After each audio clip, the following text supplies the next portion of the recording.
Mandela effect. And so I believe that time splicing is possible. And it's like with editing a movie. You identify an area, you cut it out, you put it where you want, and you give the appearance of either something happening before it actually did or later than it actually did.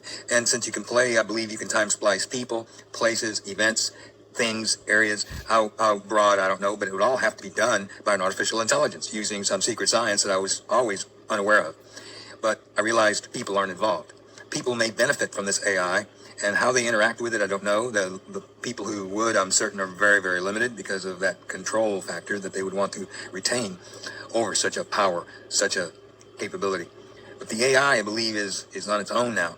It is using people, corporations, anybody and everything, anybody that will do its bidding to achieve its final and complete control is being, in many ways, rewarded. And I would say, because of our World Health Organization, World Economic Forum, we have non-elected officials dictating to the world how we're supposed to live our lives, what we're supposed to eat, whether we're going to have air conditioning or whether we're not going to be able to travel, no mobility, no cars. They don't want us to own anything. They don't want us to have any money. Basically, they want complete and total control over our lives. But what many people miss is that they want total and complete control over being able to dictate whether you live or die. That's what many people miss in this new world order, because that's the requirement for them to achieve total and complete control. And the fact that an artificial intelligence is assisting them, this is why many things we don't understand, and why it, well, for those that don't do very much thinking, it can truly prevent people from having an understanding of the possibilities that could be going on, as opposed to just not caring. Let's order some wings and get some beer, watch some movies or whatever, hang out. No, those days are long gone. We're dealing with some psychopaths that want to genocide the entire world, want to make money while they do it, and want to be able to dictate to those that survive how you're going to live, what you're going to eat, and how you're going to live your life, basically what you're going to have to do or else. And the or else is, we don't need you. They'll send you some death camp, where as part of the grand scheme of things, as I've already stated many times before, that's where the Soylent Green factor comes in. Because not only are they making money off of killing everybody, making everybody sick and killing everyone in the process through all of the pharmaceuticals and the hospital, military, all these complexes, making billions and billions of dollars off of this scam.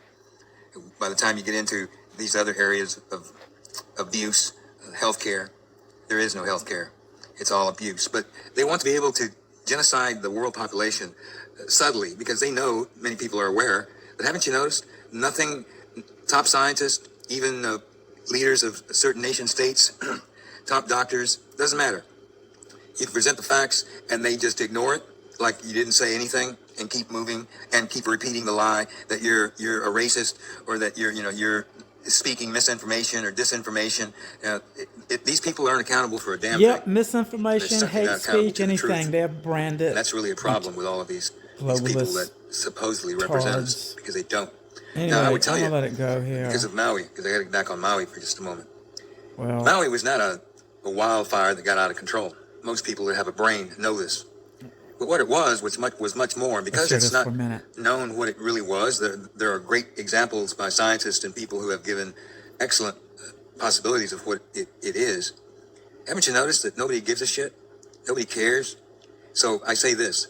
If you're a congressman, a senator, congressman, government official, law enforcement, mayor, governor, doesn't matter. If you don't know that the Lahaina and the Maui fires were anything but wild, that it was a deliberate act, then you're too stupid to be in the positions you're in. You would probably be the same type of person who believes that 9/11 was carried out by 19 hijackers, coordinated by some old guy in a cave with a laptop in Afghanistan. Because that's the lie that they told us. Just like they told us that Lee Harvey Oswald was a lone gunman. Who did all the shooting. And of course, he was a patsy. So, what was 9/11?